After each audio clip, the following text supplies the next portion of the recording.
Hi, hi, hi. Well, Hi everyone. hi. Hello. Hi, honey. Salut. Merci. Welcome to Rora, Hana. Welcome to our family. Thank you. First time here. Jaime, thank you for joining us, even though you're late. Great to be here, as always. Late as Actually, always. today you are on time, so I can't get mad at you. Love you too. You're improving. Improving so much. You're replacing Azib. I am me, yeah, or Jaime? No, Jaime is replacing Azib. Azib is always, always Late. complaining now. Yep. I So- see. Sometimes It's okay. things have to be improved. Exactly. How is everyone? How is your week been? What's been happening? Lockdown. True, I forgot about that. How's everybody handling lockdown? It's okay. It's alright. We have to get tested every 3 days in my area, which is lovely. Oh yeah, you're in Fairfield, aren't you? Love the energy, Hannah. Because she can still go to work. It's not like, she's staying home. That's why. Yeah. Yeah, you can't complain. Yeah, How but is like Melbourne? they attacked the nose. How's Melbourne, Jaime? Melbourne's good, They you know. attacked the nose. Honestly, this lockdown has been great. Like, finding skills to improve, I think you got to think about it in a positive note. That's Give us an true. example, Jaime. Like What have learning you new learned? skills, like trying to knit, trying to draw, just Okay. small skills Okay. here and there, So We maybe want see you. proof. time well. We want evidence. Yes, I'll send it to you guys. Don't Please you worry. do. Why do you guys have to put her on the spot like that? Give her Back Jaime. down, When let's see. I trust you, I believe you, I support you. My number one fan, honestly. I got you. Thank you. We won't believe until we see, a picture, a snap. I don't know, just something. You know what they say, people that believe without seeing, Mm-hmm. finish it. Or Do you have it? Bituan na chow das namhari. I don't know the Hi. English version. So, exactly. So Yeah. Well, That doesn't I- work in it's great to hear 2021, you guys are honey. all doing well. so what I hope everybody watched the live show, the whole 2.5 hours of it. It was Yeah. very good. We did. Okay. That's one of the things that I want to discuss about. That's how I want us to start our this week's episode is what did you guys think of Wondem, our guest? Let's start with our guest, Hannah. What did you think Sure. of the show? Your question is going to be a bit different. What did you think of our first guest, and what did you think of our episode on how we handled it? I was very pleased actually. It was a great like I stayed up watching it. I was, sleepy and everything, but it was very like captivating. Like it wasn't boring. Like you guys um flowed and you had your own, like you came in and was sharing some of your like experiences that were also like, that I didn't know about. Obviously his whole story is just like amazing, and like I just was in awe throughout the whole thing. Mm-hmm. So like I appreciated it. I was like, you guys are gonna have to top, that, because it was so good. I was like, who are you gonna have for your next live? I was like, what's gonna happen? I know. Yeah, I think something is going to be challenging to try and top that up. We started off with a high note. Yeah. Now exactly. we can't provide something lower than that, That's what I It's was going to be saying. I said, challenging. She said that to me actually after the show. Yeah. Yeah. Yeah. I loved it. He had So great like yeah. self-awareness. He understood his journey and like what it like he just knows what led him to what, and he just like sees it. He knows what's happened to him, which was great. Mm, Which was great to see. that's true. That's one of the things I liked about him was the honesty. He was honest about what he went through and he accepted it and there's nothing that he denies about what he went through and he accepted that this is who I am, this is what I've been going through in life and it's okay what I went through. Him everything the way he was talking and everything it he doesn't want to tell you so you can feel sorry for him or like oh my god you went through this through that. No, he is telling you so you can learn something from it and you can get motivated. That's what I loved about his side of the storytelling. Yeah. Yeah. He was Salu or also Jaime. very like related, like, like throughout the whole, like, 2 hour and a half conversation. I relate to him. Like so many things that he was talking about, I felt the same way when I was country and I was like, oh my god, me too. Oh, like ብዙ ነገሮች. There were so many things, and he was very relatable to any diaspora, any that grew up, in that age and left the country. So like he was very Mm, relatable. It was easy to be part of the conversation. It was very easy to watch it and to stay on it. Nobody got yeah. bored. Jaime. That's true. Both Hana and Salu. Yeah, like just the connection itself already gave us that emphasize. It just grabbed our attention in a way. And sharing his experience just made us closer to the whole story and his journey. So it was very what's the word? Um, very hard, well story, like the story was well told as well. Like, I mean, it's his personal experience, Yeah. and knowing that he went through those struggles just gave you like another inspiration of life. Like he was just something else, honestly. That's all I can say. But yeah, it's just the connection most important. We were really like we all had those similar experiences. That was the main thing for me. Even the way he was sharing his story was very humble. Like he was smiling throughout the video, So like Mm, it was very humble to see, like, him sharing even, like, the biggest mistakes, or or his shortcomings, even to share it in that humbleness, in that, face. I think it's hard publicly to do it. It's good to open up to. It's easy to open up to your close friends and your circles, but out in public it takes balls to do it. So he makes it look very mm, uncomfortable. yeah. Yeah, I think it is true what you just said because I think all of us as bin Habesha, we find it hard to open up and admit what we've done wrong Mm, and say, I've messed up here, this is what I did, and this is what I've learned. Do you know what I mean? And to be in that state of mind where he's okay with the mistakes that he made and everything. And he's laughing about it because he is in a different state of mind. He's like, yeah. it's funny now that I look back at it, it's funny. That but then he's like, this is something for you to learn from, not to feel sorry for me, because Yeah. look at me, I'm happy about it that I went through it because now it made me who I am today, kind of attitude. I think I have Yeah. that kind of same kind of attitude when I'm talking to people.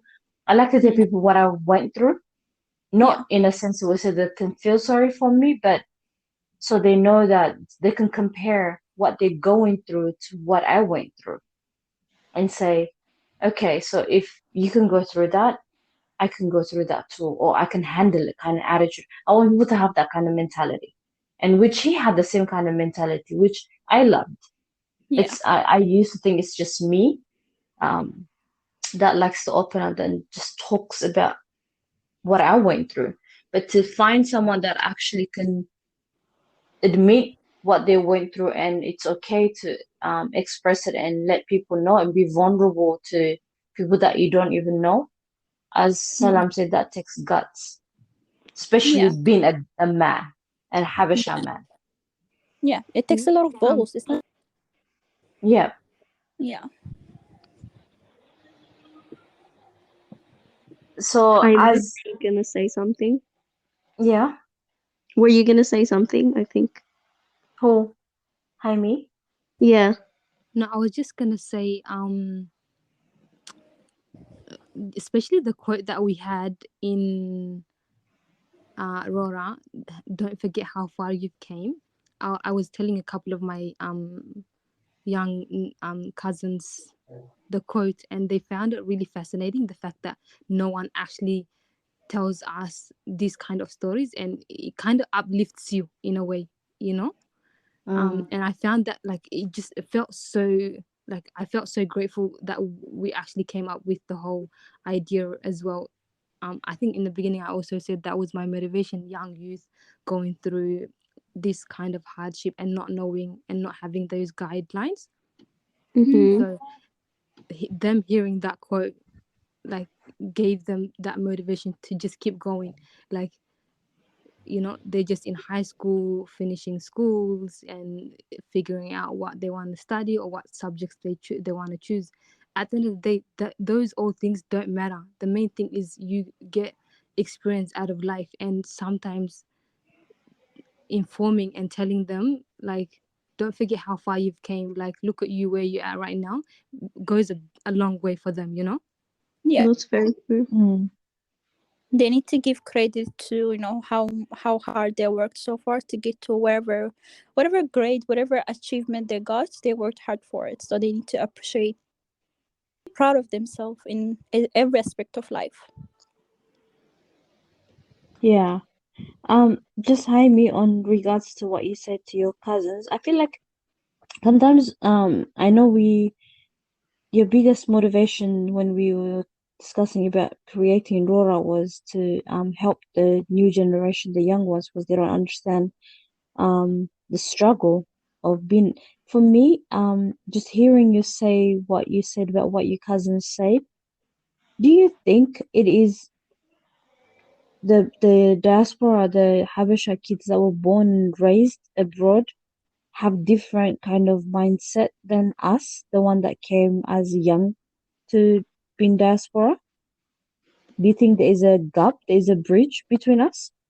No, to be honest, I think like I think it's the same because they still go through those struggles, those barriers, especially like language barriers. That's like the biggest thing, you know. So I feel like it's. I mean, we came here, let's just say, a bit older than them, or we've seen life in a different perspective. But I feel like that journey is kind of similar in some ways. I don't know. Anybody I else don't wants to know. add something? I'm like half half. In a way, we are like, we think alike, we're very similar, and then in some aspect we're very different as well. Just because like when you're born and raised, or like spend most of your childhood back home, it's very different than the people that were born here and raised here. Like your family, every single thing, like religious wise and everything back home is more strict. So growing up, you had no choice but to be feel certain things because that's everybody Mm-hmm. was. Mm, They're very more like exposed to different ideas. They much very open minded than like us back home, I think. That's true. I good think point. it's different. It's different for the two. And there's probably a gap. Like I don't think obviously like all of us will go through like the themes of like our struggles might be the same. Like, you know, you might go through like identity issues, you might go through like relationship issues or like what you want to do in life. But I think the two groups of like youth would experience that differently. Um, like if you were born in Ethiopia and you moved here, I feel like there's probably more weight on you. I think Yeah. there's more. even like age wise, like depending how old you were when you moved here, even then, Mm-hmm. like Mm-hmm. what you face would be struggles you face would be very different, like to those who came older or younger or like who were born here. And there's definitely like a gap, and I feel like that if you were to communicate, like you could actually fill that gap, um, and like help each other, I guess. Even to the way people treat like young people that were born, let's say same age, 12 years old girl that was born in Australia, and somebody that was here, they're not treated differently with the diaspora. Just because they were born back home, we expect them to be more mature. We expect them to have more responsibilities because back home, we had responsibilities growing up, you know? That's But very here, true. Yeah, oh, they're very young. Like, you know, like leave them gali bahal. Like, I don't know, there's more pressure from the that's Mm-hmm. people true. that came at that age. Just because Um, life back home was harder, we expected more of us, you know? mm, just one more thing, like Mm-hmm. in addition to what I said before, what I said the same was because, in a way, like especially having immigrant parents as well, even if they were born here, yeah, having Mm. immigrants parents can kind of wage the same kind of aspect or like themes that we mentioned before. That's why I said it's kind of the same, because they still have the same values, the same routines in some cases, if that makes sense. Yeah, no, Mm. it does. It does. Like, it's probably much closer to say like Saadu or like a white family in Australia, of course. Mm. But there would still be differences in just the experiences that they, just like Salam said, like what's expected of people or youth that come from Ethiopia. Like if you've come from Ethiopia, like a lot of youth, you would see them like, oh, study, or they would be expected Mhm. to like clean Mm. or like to Yeah. cook and to be like to excel so much because you know like you've seen how bad it was back home, so you have to be grateful for what you have here, and then like do like it as like double than what the person who was born here would be expected to do. I feel like if they were born here, actually a lot of them would be like babied or Yeah, like 100% with that. taken care of in some way. Hmm. Yeah, Um, I that could be argued, Hannah. It depends on the parent who's raising them as well. Um, like the age, like for me, the experience that I had, I'm sure you, Hannah, and everybody, all of you, except Salwa, I think because her youngest brother was born and raised here, that's a different. Mhm. But having having younger siblings that came with you at a younger age. My youngest brother was 4 years old or 5 years old, if I'm not mistaken, when we came to Australia. So for him, it was easy to settle in because he just had to fit in. I'm not saying high school and everything growing up might be hard. Of course, it's a different life that we're talking about.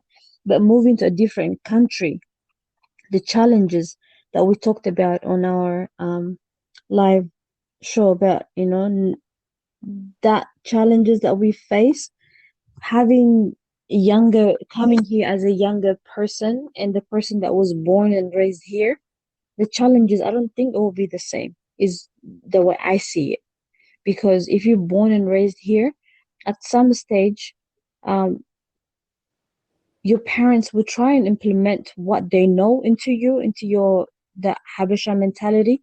This is what we do, this is how we are raised. For example, the church, the tradition, the way you dress, the way you talk to people, the way you address people, that will be um, put into your mind so you can think and see it the way that they've been raised. But when it comes to facing the world, when it comes to going into the world, of course they might experience um, the not fitting in the society. They might experience it at some stage of their life. But the struggles of us being, born and raised somewhere else and coming to a different place and being born and raised somewhere and finding it hard to fit in, I don't think it's the same thing. Yeah. Yeah, I see what you're saying. I mean, in a way, they might share like similar challenges, but Yeah. they both will experience different challenges. I For think. sure. Yeah. Yeah, Just I mean, I think we can like have ideas about it, but like at the end of the day, like I think we can generalize, can I even say that word? Because like we see the experiences of people and like they're similar to, like, say teenagers that come to Australia, they usually have the same experiences. Um but even then, like every individual has like their own Mhm. way of dealing with it, their own way of experiencing it. Mm, yeah. I think we all gonna have that um Habesha mentality at the end of the day, whether we like it or not, whether we were born here or born there or raised here, raised there. If we were raised by Habesha parent, being a parent, and me, I believe I'm the most open-minded person from Habesha community. Like I still raise my daughter in a way that I was raised.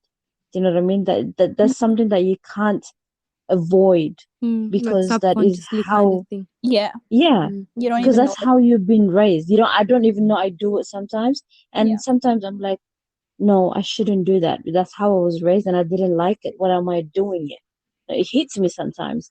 And I try to change it in a way, like as much as I can, I try and address it differently than I was raised about it.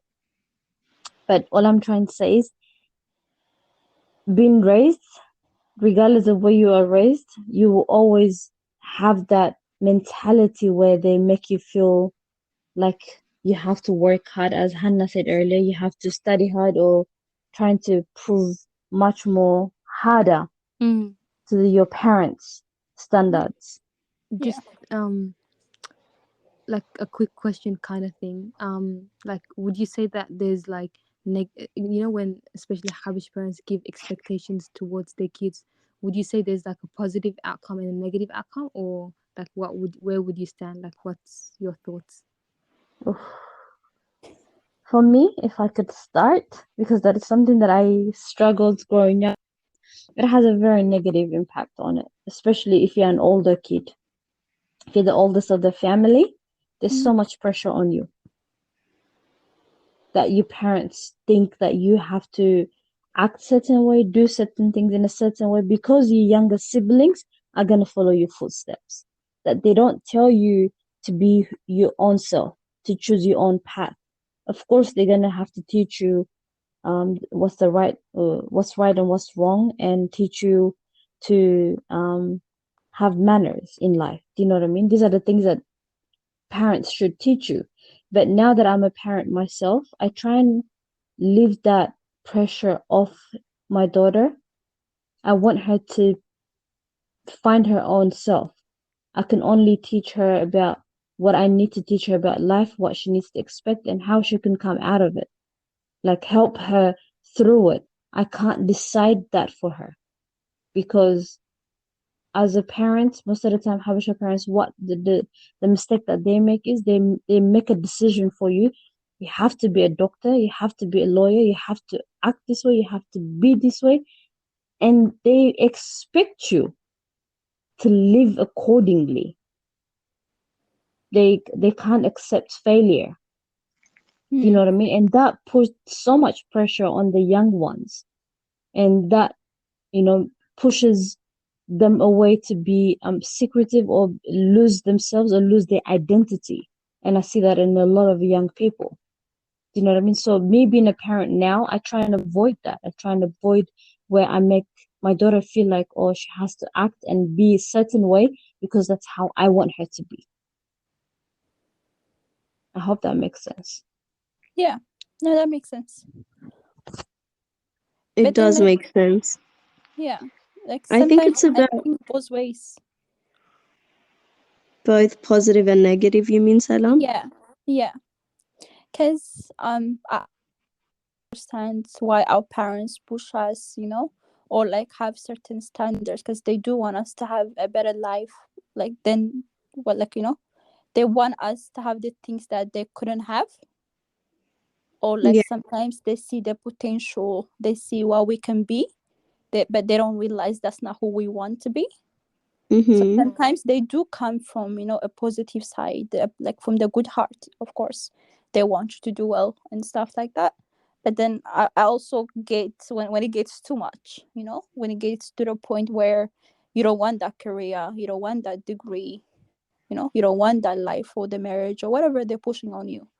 So I'm like Mhm. Mm. half half. It has both positive and negative sides to it, I think. Yeah, I agree. I don't know if a lot of Habesha parents know, to be honest, how to raise children. It's not just Habesha I parents. I know, think it's 100%. probably There's no manual book for it, you know? for No, Mm. sure. I Mm. think they like in the words of being parenting. I don't think there's always anything like a manual book. I don't like. It's just something that you do. I don't think there's always like right and wrong with it. Yeah, I Yeah. feel like they need to follow the child. I really think that they need to nurture what the child has instead of trying to download into the child what they want. And a lot of I love parents that perspective. Yeah. yeah, a lot of parents, I think, because they have their own fears and they come up with, they've had their own experiences and they feel the need to like mold a, Mm. it's like it can be very suffocating, and many Mhm. children will turn to drugs, will run away because Yeah, like they literally cannot breathe. So I think that it depends on the child at the end of the day, because some children thrive and yeah, others don't, and the parent need to keep an eye out and see like how's my child responding to me, um, and then in that way they're able to like help the child make choices that the child feels comfortable with or can make themselves, you know. yeah, If I can just add something to what Hannah just said, um, it is an amazing point you said, Hannah, because allowing and paying attention in nurturing what that child is. I feel like what most parents make a mistake as a parent, and what I see, um, unfortunately for me, it was everything that I had the potential was taken away from me from being raised in a very strict religious family. Most of the time, Mm, you're not supposed to do worldly things, so those things get been taken away from you. But from what I see from other Habesha families, and what I see is they want you to be a certain way because they couldn't be that, mm. mhm, but they know you can be that. yeah, So sometimes I see it. If I can't be a doctor, you're gonna be a doctor, and I'm gonna make sure that you become a doctor. yeah, I Does think it's that that make that sense? controlling aspect kind of thing in yeah, Yeah, not yeah. only controlling like what I'm supposed to be, what my dream of me wanting to be as a young, and I didn't get to do it. Now I have a kid, I'm gonna force it and live my dream through my kid. Mm. Kind of yeah, mentality they have it sometimes, and I see that a lot of the time. yeah, And like for example, I wanted to be one of the best dancers that there was. I wanted to be the greatest dancer. I'm not gonna force Hiyab to be, oh, you need to get into dancing, you need to do this, you need to do that. As Hannah said, I need to follow what her interests are. What does she like? What is she good at? I have to be aware, I have to pay attention to what she does so I can nurture that and let her be what she can be. Yeah, You know what I mean? I think that's where the mistake always happens, is wanting their kids to be what they couldn't be. That's how I see it. for sure. Yeah. Jaime, you haven't said, you asked the question, but what's your take on this? To be honest, it does have both sides, like so in the positive aspect is like they want you to be the best of yourself or become the better of you. So we come from a country where we barely had enough food to eat, and then coming here having those opportunities, they really want us to have you know, the best education, the best jobs, and you know, have that standard for ourselves. So in that negative aspect, like you guys all mentioned, it's just that controlling aspect that can lead to Mm, further damage to the child. Yeah. So that's the biggest thing, but it does have both sides. And like we said, it doesn't, there's no manual for how to um raise a child, but it's just that negative like burden that you have. We mentioned earlier, responsibility, and that kind of weighs on you. So subconsciously you already have those aspects, even if your parents don't pressure you, you Yeah. kind of abide by their rules even if they didn't, but you kind like, I, you know, if that makes sense. It's just like You kind of it's a know what two-way they street, you know. out of It's you. like you do it, but then you know, it's like you keep coming back and forth in a way. Hmm. mm. But yeah, What we just want to add added some, about, sorry, yeah, sorry, keep going. just like I think it takes awareness, like make being aware of where you are. And you don't like being a immigrant, you don't have to have those, I don't know how to say it, standards. Like you can be flexible, and being aware where, what's the environment, how to kind of be flexible for your child is really important. That's true. Yeah, that's what I was about to ask. Do you think your parents, the way they do, have that, like they implement those things or those ideas on how they want you to be and everything? Do you think, um, whether it's positive outcome or negative outcome, the way they raise us, do you think that has an impact on our mental health? Yeah. Oh, for sure. Hundred 100%. percent. How do you Because think that impacts us? I think even even like if they're not even like a very strict parents where they raise their expectations and stuff, like even if they're like chilled back parents, you kind of know what they expect out of you, because you know what, like their friends kids and stuff, they talk, and like they kind of have this like the whole community kind of like want you to get to somewhere, so you like what is expected out of you, and when you don't deliver, they are disappointed before they say it. So I Mm, don't know, it kind of second guess yourself a lot of times, and make sure, and like without noticing it, compare yourself to others in around your community. I Yeah. don't know, it does Mm. have a big thing, I don't know, a big impact on it. Yeah, it really does. I just want to add like a few sentences to that. They used to say, like, especially when you're like a bad influence, or you didn't listen to the things that you didn't listen to, the negative, and how the mental health toll impacts you is like when they say, oh, عليتنا براشها like, you know, that mm, word. When they say Mhm. you're a disgrace to the whole, to the family, yeah. yeah, like the whole name, it's not even Yeah. to the family, it's like the whole community in a way, you know. So that Mm, toll already, Yeah. it has a negative connotations to it, and then you know, the mental health thing kicks in. Yeah. honey. I feel like also, I don't know if, I mean, 100% your parents, like how they bring you up affects your mental health. Um, but also, I feel like do they even talk about mental health? No. They No. I don't. don't think they know, even for Mm. They don't even themselves. know, so. For even for themselves, they don't know. I mean, for like mental health, to this day, it's we're gonna send you back to Addi for seven. 100%. You're going through a freaking identity crisis. It's like you gotta go back to Addi. Um, Mm, Yeah. and there's no awareness. I feel like it's probably not just in the Habesha community. Yeah, There's 100%. no awareness of mental health. There's no awareness of a lot of different like things. Like Habesha parents are very strict in raising their children. They don't really believe in like self-expression or like freedom or even mm, like Mm. sports.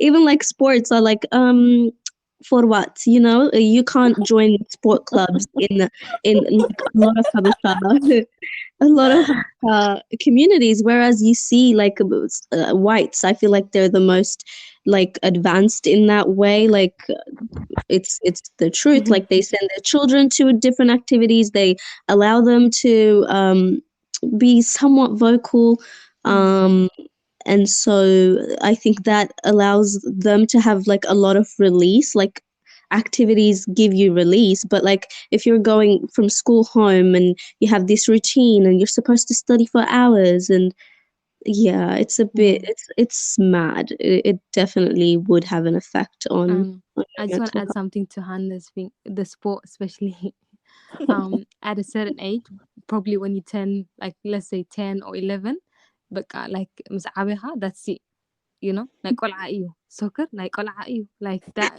It's just like, Go when read your you become books. older and when you need it most, that's when they take it away Mm-hmm. from you, you know, that Yep, freedom kind of thing. I don't know, that's just my perspective. Yeah. That's true.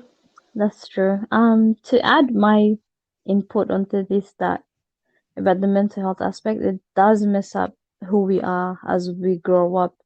To have low self-esteem, I believe if we fail to fulfill what they want us to be, we feel like we're failures. Mm. For example, for me, the aspect of it, is like no matter what my younger siblings do, I feel like it's my fault until this day. A lot of people will be like, "Oh, if you do this, your brothers and sisters won't be doing this," kind of thing. Like the Mm. Habesha community, so the older people that was not the young ones, but the older people, they will come trying to make you take responsibilities for everybody else's way of life. So at times it makes you feel like, oh, if it wasn't me, and then that gives you anxiety, that gives you stress. The fact that, oh, I'm a failure. Yeah. So you have that low self-esteem. I'm the kind of person who fails. I don't succeed. And that makes you feel like want to give up on yourself. So as Hannah said earlier, that pushes young ones to run away Mm. because they don't want to be in the society where everyone is viewing them. Oh, look, you brought disgrace to the family. Look, um, isn't that what's her name's daughter? Look at her. Oh, isn't that Mm. what's his name's son? Look at Just him. That this like Yeah. pointing reputation kind of fingers. thing. Mm. Yeah. Exactly. And no one wants to address you, approach you, and ask your side of the story, how you Yeah. are doing, how you're feeling. They just want to assume, oh, yep, you didn't finish high school. Oh, yep, Mm. you didn't go to And then uni. the So judgment you're a comes, you know. failure. Mm. Exactly. And those judgments, when you hear them, we can all say, oh, no, it doesn't bother me, it doesn't bother me. Trust me, deep down, it does bother us. Yeah. Mm. No matter how strong, no matter how tough you are, it bothers you. Even And like that, feeling.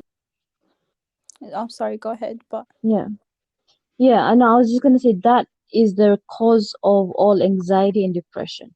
And that leads into drugs. And then once you start doing drugs, whether it's weed, whether it's ecstasy, whatever kind of drugs that you're doing, oh, yep, that's it. It's gone. That person is destroyed. No one even wants to offer, or no one even wants to ask, why are you even doing drugs? There's got to be a reason. No one does drugs for fun. I can yeah, guarantee you that for sure. No one sits there and wants to do drugs for the sake of it, just because it's fun to do so. it's always handsome. Yep. And I was gonna add, even like not feeling like your parents don't see it when you do your best. Like there is no Mm, such a conversation as, oh, just try your best and whatever happens it's okay. Not in the Habesha family. yep. Like even though you do your best is not enough for them. So like it's like it weighs big on you. You've done your best, you studied whatever you had to do, but if it's not up to the level of success they are expecting you to be, it's not good enough. Your best is not good enough. So that's really hard, I think. Mm, that's a good point. So, in regarding to changing the perspective of our community and the mental health and everything, how can we change that? How do you think, as an individual, how do you think we can change that in moving forward? I think awareness is so important. Like, just being aware of who you are and what you've been through and the things you think and the things that you do. Like, if you know what they are, then you're able to, like, um, understand them and change them. But if you're not looking at your ideas and your beliefs and your, your actions, then you're not first of all, you're not aware of them, but then you're not giving yourself a chance to change them. So this comes, like, even with parents, if they're not able to look at the way that they're leading their family and their children and question it, then there's no way of, like, improving it. There's no way of changing it or correcting it. Like, oh, I made a mistake um with this. Oh, I did something. There's no awareness. So I think awareness is very important. Hundred But I don't percent. know how you get awareness. Yeah, 100%, Hannah. Well said. Just want to add to that. I think the biggest thing, a wise man once said, start with your own family before you help the community in a way.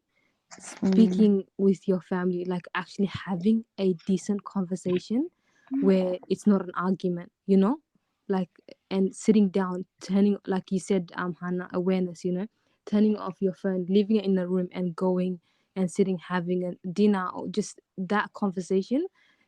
Like, even if you had one conversation for about 5 minutes, a good conversation, that's how you get that started, and obviously by then you kind of spread the words. And I guess being open with each other as a community as well is my point.